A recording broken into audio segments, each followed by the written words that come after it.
Hello, everybody. We're continuing on the class. We're reading it the second sikha from the Va'eira. It's an excerpt from the talks of SHabbos of the Torah portion of the Va'eira, the 28th of Teves, in which we bless the months 57, 52, and we're talking about here the idea of when a person passes away, and why when it be Erev Shabbos he passes away. We're also talking about idea has to do with the passing away of Rabbi Hecht, Rebbe Moshe Yitzchak Hecht, who was a very, very famous Chassid and a good, pious, wonderful man of the Rebbe Malchus and also the prior Rebbe. And so we're talking about different inyonim here. We're talking about the main thing, that the inyan from death is really an inyan that you reach a higher level. And that the whole reason to reach this higher level is simply that you should reach a higher level in the time to come, and you should be doing Torah mitzvahs in a more complete way. The similar thing for sleep we talked about. So let's go on. I'm going to repeat number 4 here, because I think it's good to have this as we're going on since there's a break. So based on the explanation, there's a source of the concept, one who passes away in Erev Shabbos is a good sign for him. We may also explain then the content of the service of man. For in addition to the literal meaning, there is also the lesson and instruction. So all aspects of the Torah is an idiom for our raw instructions. For the person learning these words of our sages in his service as a soul within a body for a good long days and years. Another Rebbe is explaining that we're going to learn from this something to serve Hashem, and it's only in a positive sense that we should stay alive. Since on Erev Shabbos afternoon there's the concept of Dumita of Zoh, a time of sleep from above. Indeed, it is also a time of sleep in this world. As we found, the sleep from above also has affected sleep in this world. As we found, the custom among great Chassidim like Rebbe Baruch and likewise to sleep at this time, being that it is the time of sleep above. And we may say the Rebbe Zilchad is making a new thing here, that this is the concept of passing away in Erev Shabbos, in our godly service. Sleeping is 1/60th on Erev Shabbos afternoon. So in other words, sleeping, which is 1/60th of death, is considered that we're passing away of Erev Shabbos. We had 1/60th of death when we took a nap Erev Shabbos. And it is a good sign for him, since through sleep, why is it a good time? Since through one's sleep the vitality is refreshed, as is known, that during one's sleep the soul ascends above and draws a level from the source of life above. And through this there is an addition with an advanced vigor and greater strength in Torah study, because you're rested, spiritually you have higher, more power, more godliness is revealed to you, and the revealed aspects of the Torah, and the deeper aspects of the Torah, in particular the manner of comprehension, as in the Chabad Kati's teaching. So you understand, and learning the Torah, you bring it into yourself, becomes part of you, along with tranquility of the body and the peace of the soul. And the beginning immediately after the sleep. Why? It starts right out when you get up. For the obligation of studying Torah is every moment of the day. Once you're awake, you have to study Torah, and especially in Erev Shabbos, close to the commencing of Shabbos. So therefore, it's a special time you should start studying Torah when you wake up. Since Shabbos especially relates to Torah, as the words of our sages say, that everybody agrees that the Torah was given to the Jewish people on Shabbos.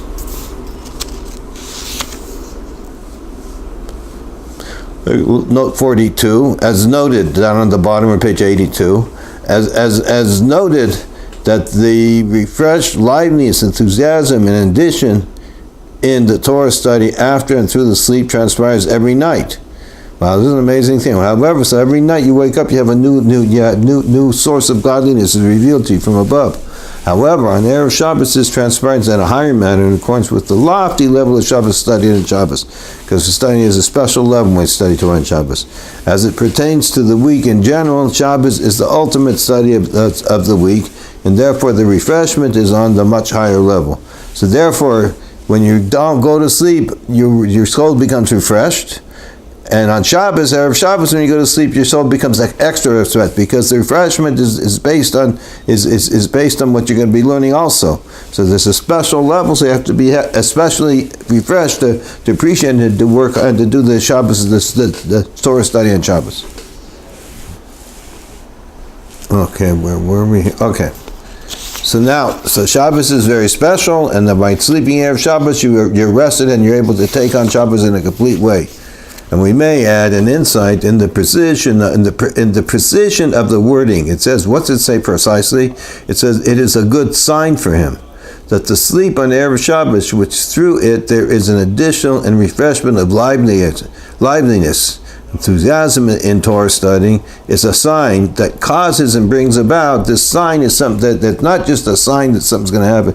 It is a sign that's the beginning of causing and bringing about the additional and refreshment. So it's a good sign for him. What this brings about the addition, the refreshment, liveliness, enthusiasm store at the height of perfection.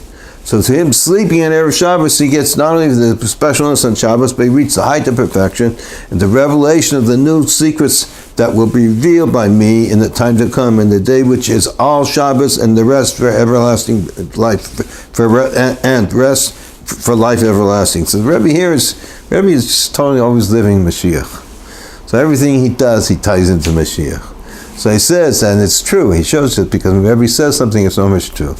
So he says this, that you go to sleep Erev Shabbos is because your soul goes and it gets a new refreshment.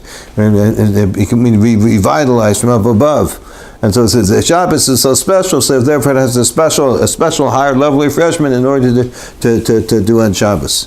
And he says this is a good sign for him. What's it mean, a sign? This is a sign that shows him that he can reach the highest level of perfection. What's the highest level of perfection? Studying the Torah times of Mashiach. Based on this, we may say this is by learning, and the idea from sleep and death is just to reach a much higher level. Based on this, number 5, page 83. Based on this, we may explain the content of the passage. One who passes away may have Shabbos is a good sign for him. Excuse me. Also, according to its literal meaning,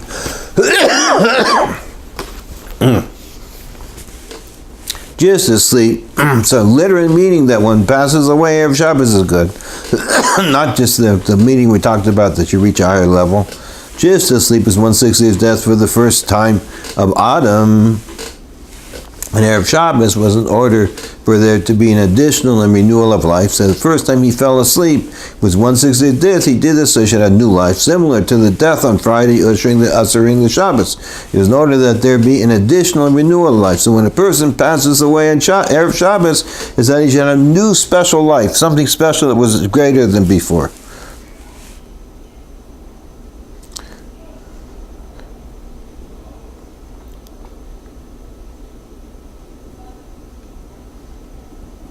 So look at page number 55. So we said up above, in order that there, it said what we said, that just as sleep is 1/60th death, for the first time of Adam on Erev Shabbos, is in order that there be an additional renewal of life, so you should have new life. Similarly, the death on Friday, ushering in the Shabbos day, is in order for there to be an additional renewal of life. So 55 is an interesting footnote. It says, and in an even greater manner. Why? Since the Dharmita, which is the sleep, is so that there may be additional and refreshment of life. So you sleep so you get more life. Hence, the greater Dharmita, the greater addition and refreshment of life. 60 times as much. So therefore you get 60 times more. If the more you sleep, the deeper the sleep, there's 60 times more. It's a high, much more. So, then the explanation of this is comprised of 2 points. Our sages said that our forefather Yaakov did not die. He was the Yaakov Alomes. He didn't die. Just as his children are alive, so too he is alive.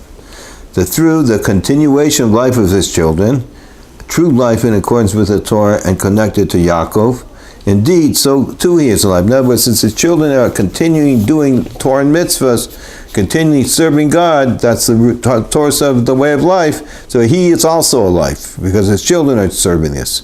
That this is the concept, he's alive in its true sense. What's it mean? He's alive in his true sense, in an eternal fashion, not as something which is an end that depicts falsehood. So it is revealed, so this, that Yaakov didn't die, he's revealed, this is revealed. How do we see this? How do we see Yaakov never died? We see this is a continuation of the eternity of children after his passing. For specifically, then, the eternity, the trueness of he is alive is clearly manifest. Because after his passing, it's hard to understand this, but anyways, the Rebbe is explaining over here that after he passes away, did we see that it is true? Because what he's doing is continuing. Truth never stops. So even physically, when he was passed away, when he wasn't there, it was still continuing. Himself continued through his children.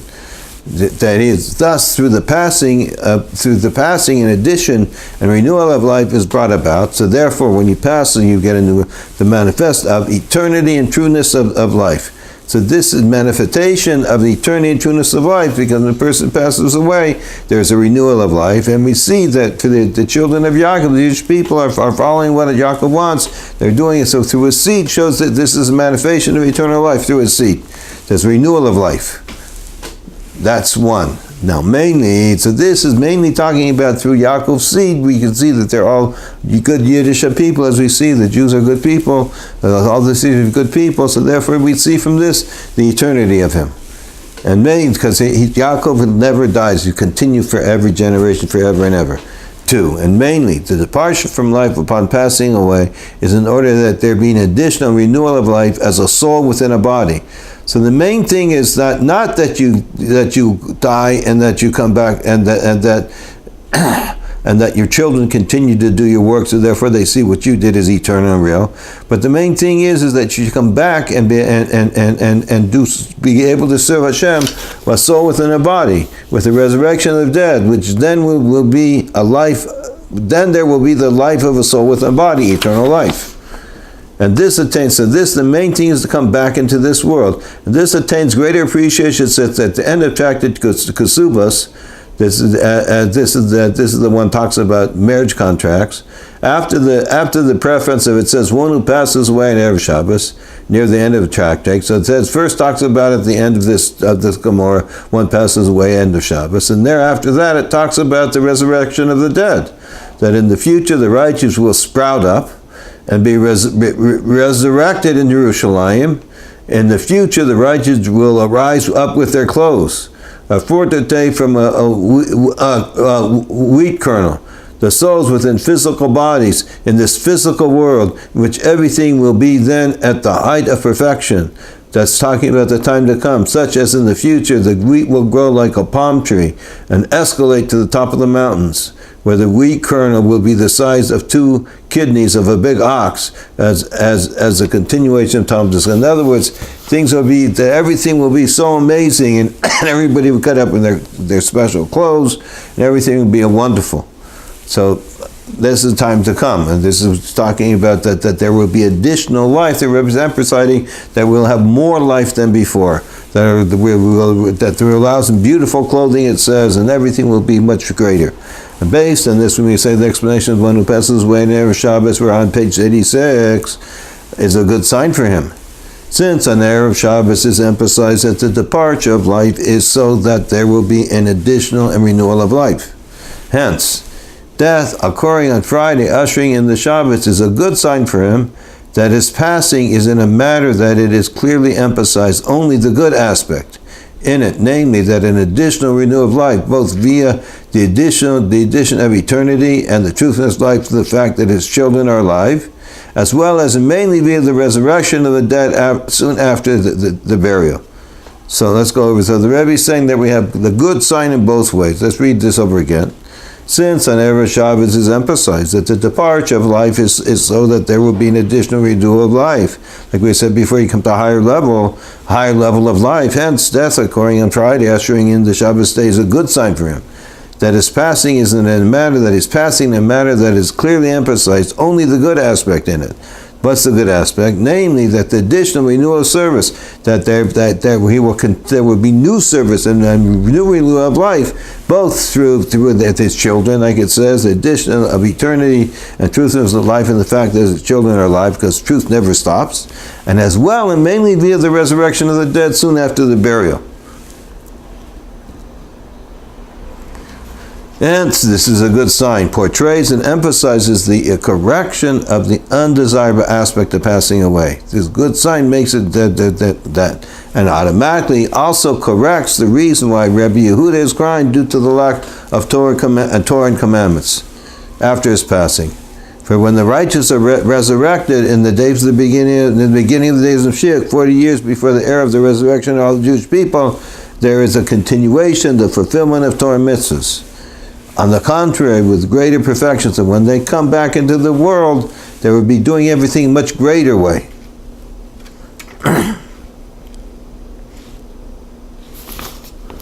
And the fulfillment of the commandments as you truly desire, especially according to the view that the commandments will not be nullified at the time to come, also in the year after the resurrection of the dead. So the Rebbe explains over here that what's going to happen, that's a good sign, because what's going to be corrected, the undesirable things about passing away. So therefore, that fact, what's the undesirable thing? Why was it undesirable to pass away? Rabbi Yehuda, he said he was crying because he wouldn't be doing Torah and mitzvahs. But this, what's going to really happen is that through the death, we're going to come to the level of keeping Torah and mitzvahs even on a greater level than before, in the perfect way of times of Mashiach. And this will be forever and ever. And we may say, the Rebbe, now we're on page 87, and we may say that the main intent of the words of our sages, the one who passes away on Friday, ushering the Shabbos day, is a good sign for him. So the Rebbe is going to say this is a new thing, new Kiddush, new thing he was going to say, that in the Torah, a Torah of life and a Torah of kindness, it's not a simple meaning, it's not the simple meaning, heaven forbid, rather regarding the surface of man alive as a soul within the body, good long days and years, and clearly manifest good. So therefore, the main intent is that it should be a good sign that you should have much. That each person should stay alive in his body for a long time, especially after this occurred also in a literal sense to special individuals. We see that he passed away. Indeed, it's sufficient enough, even more than enough, to exempt all other Jewish people from this incident in a literal sense, heaven forbid. And therefore, this concept will be for them only in their spiritual service, a good long days and years, including the eternal life, without any interruption at all of the time of the time to come. So the Rebbe is saying the very the soul sichos are beyond amazement. So he's saying that the main thing is when he passed away in Erev Shabbos, that since the Rabbi Hecht, Moshe Yitzchak Hecht, he passed away, and he was such one of the special people.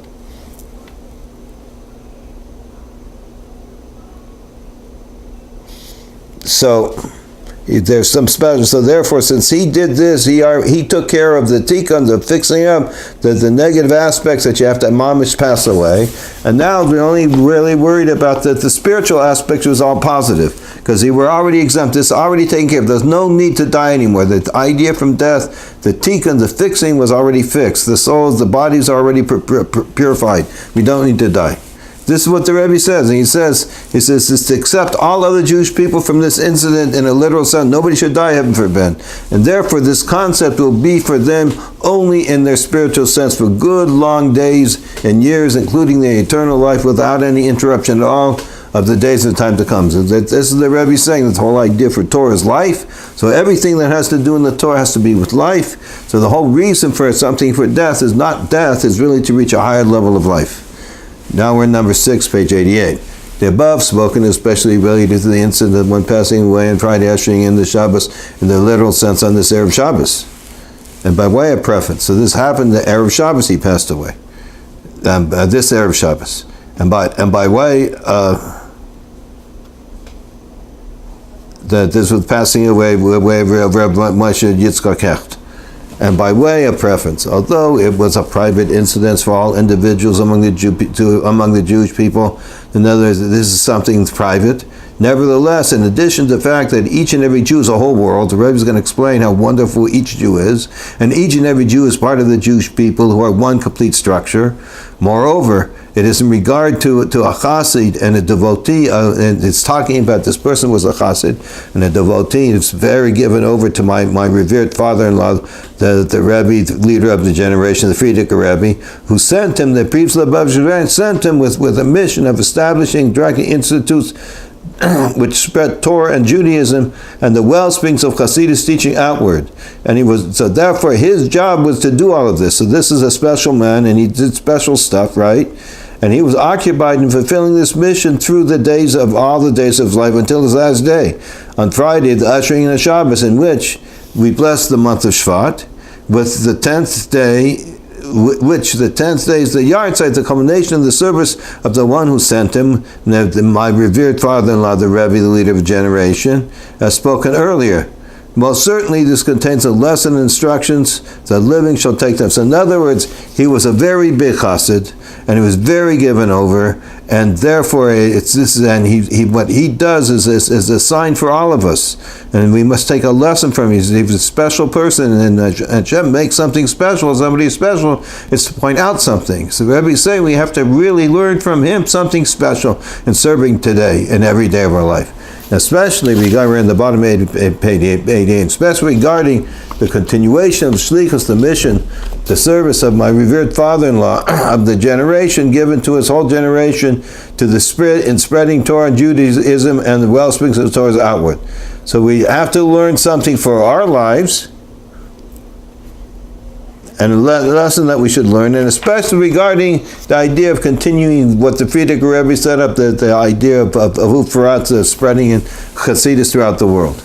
So we have to learn two things for this. In accordance to this, it is appropriate to dwell upon the lesson and instruction from the name of one who passed away, also included in his family name. So the Rebbe is going to learn, what do we learn from this man? What do we learn how he conducted his life and what he did?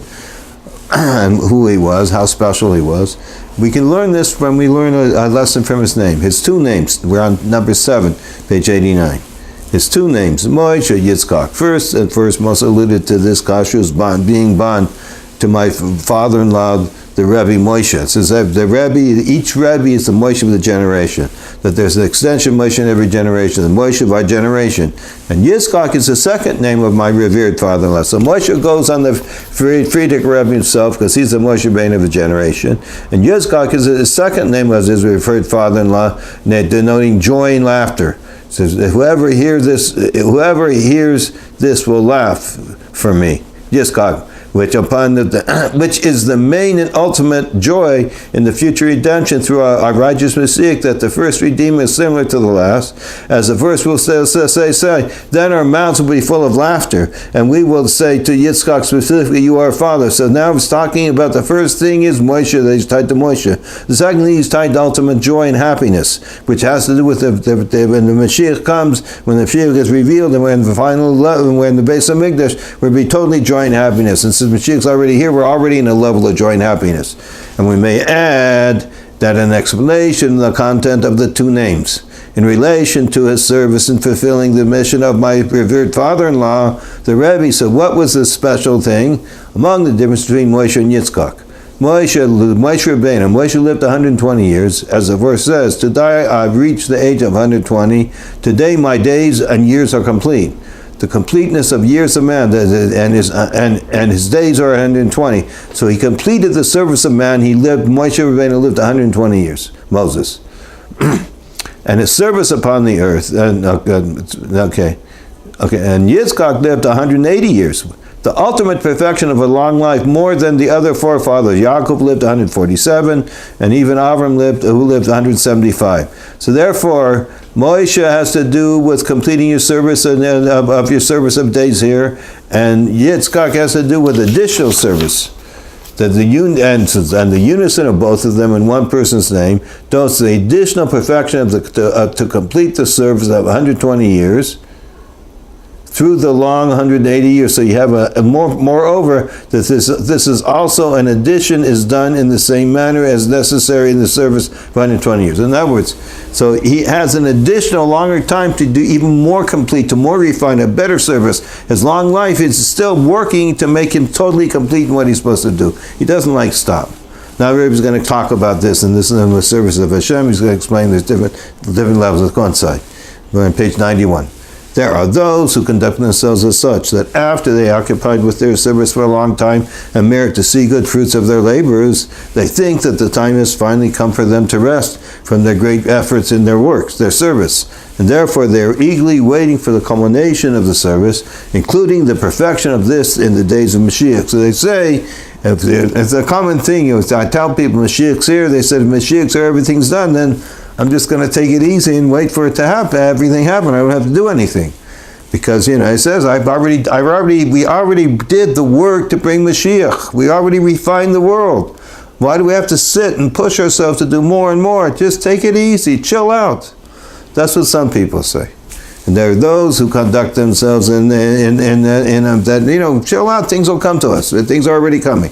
But see the changes in the world, just take it easy, you don't have to push yourself. And there are those who conduct themselves in a manner that even after the completion of the service they desire to place effort in adding even more. However, it's not in the same manner as the necessary service, rather as a necessary service, rather as something extra. And some people say, I've done everything I have to do.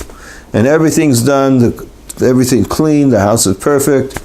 So they're going to say, but I'm going to make it extra perfect. I'm going to continue to do more. But they don't have it with such energy as when the house wasn't perfect, it was a real mess, they had to clean it up. So the same thing here, his service, that he finished the service, so he's going to continue, he's not going to stop, God forbid, he's going to continue to do. But his continue to do is not with such an emphasis that he has to get, it's a net that he has to get it done.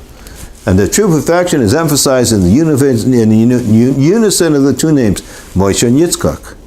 That also the additional, after the perfection of service, which is 120 years, and the continuation of service for long lives and years, to the extent of 180 years, as the years of life for Yitzchak, is a manner of the same, is in the same manner as the necessary service prior to the completion of the service.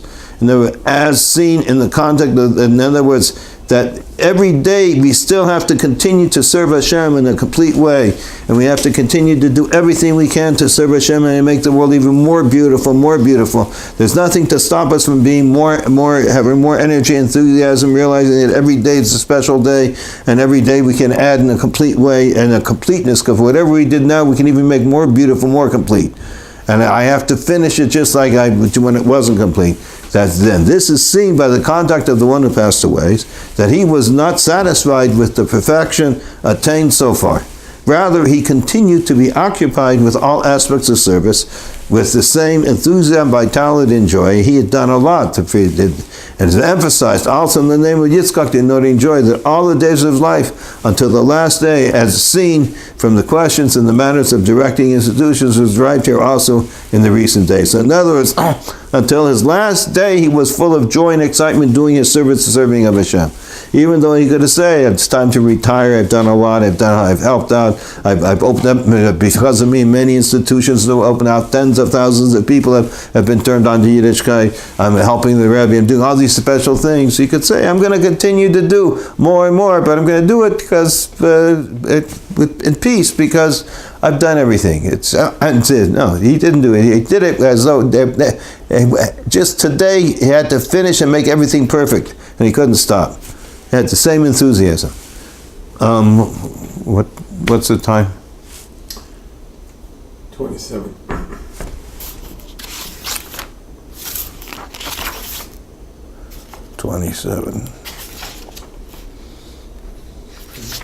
Oh, let's go. Should we do a few minutes over today, guys?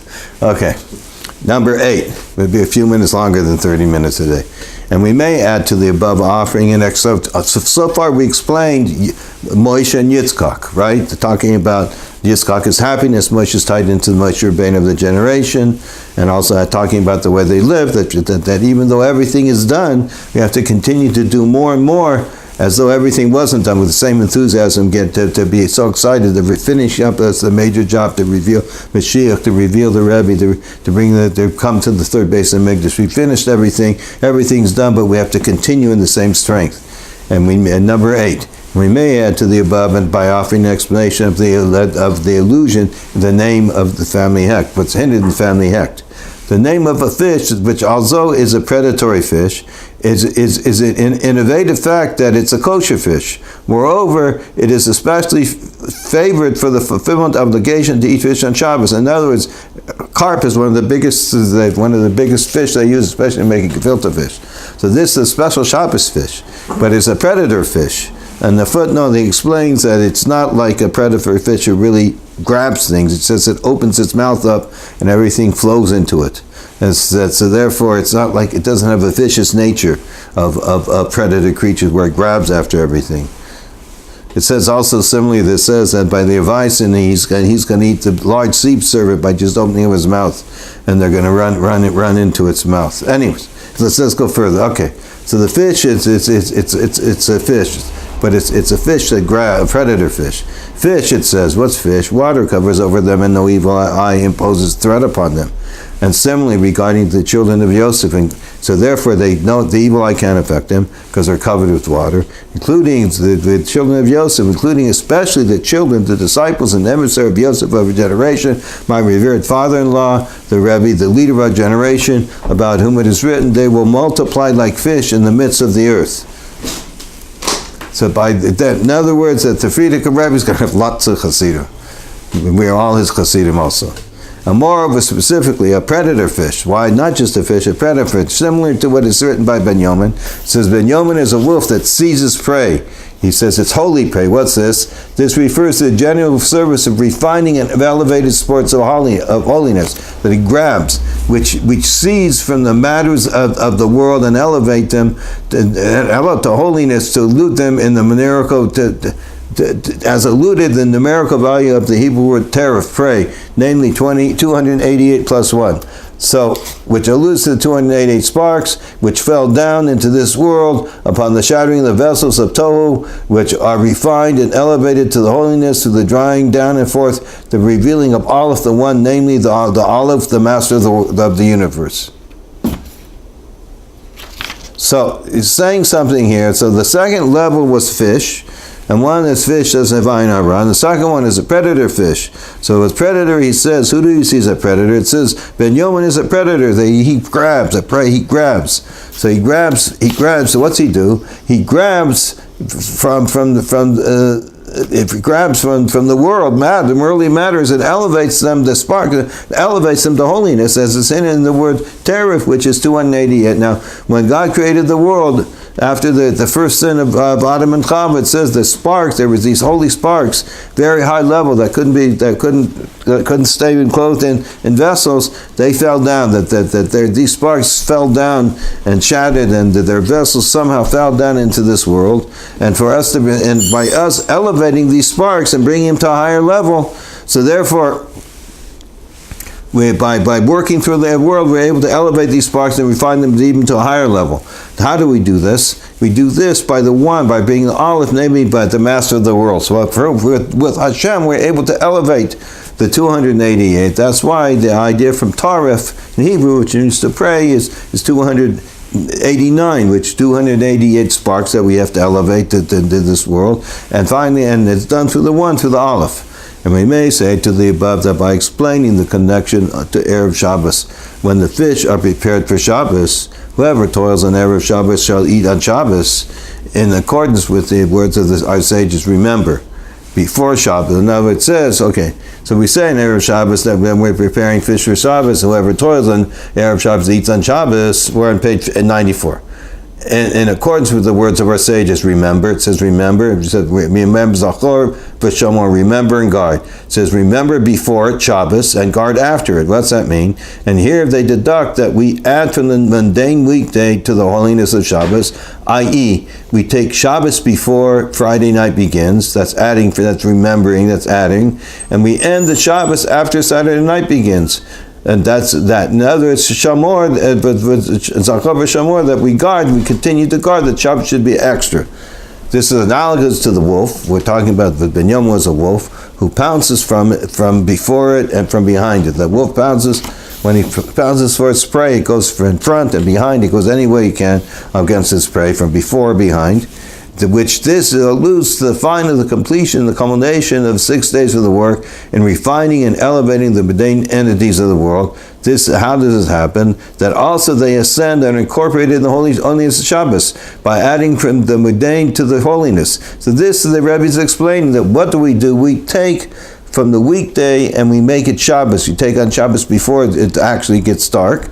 So therefore, we're taking from the mundane and making it holy, and therefore, the preparation of the fish, the service of the pouncing wolf, which is the carp fish, is on Erev Shabbos, and they're eaten on Shabbos. The time for rest after the service of the pouncing wolf. So in other words, the pouncing wolf grabs from the mundane of Friday and brings it to Shabbos. That's the work Erev. When you work Erev Shabbos, you eat on it. You eat on it, and you get the joy on Shabbos. So therefore, after he grabbed from the day of the week and he brings it into Shabbos, and then that's the time he eats the joy. That's the time he eats the fish that was made Erev Shabbos. And based on this, we may add that an additional point, that in explaining a good sign of the passing away on Erev Shabbos, it denotes that the person completed the service of refining the entities of the world, a pouncing wolf, and therefore he enters in the state of tranquility immediately. So what's it mean? Because in Erev Shabbos means he passed away, he finished everything he was supposed to do. So since he finished everything he was supposed to do in this world, therefore he's the pouncing wolf. Therefore he enters in Shabbos with tranquility because he has everything with him. This is all we're going to go. Tomorrow we're going to, Mitzvah Hashem, we'll be able to finish this up. Zaygosunt everybody, and have a wonderful, wonderful night. And as ever, hopefully we should be in the third base of Mikdash Mamish, and we should be able to now even open our eyes. And by learning this, we're bringing us everybody, the whole world, to the third base of Mikdash very soon. Mitzvah Hashem. Zaygosunt.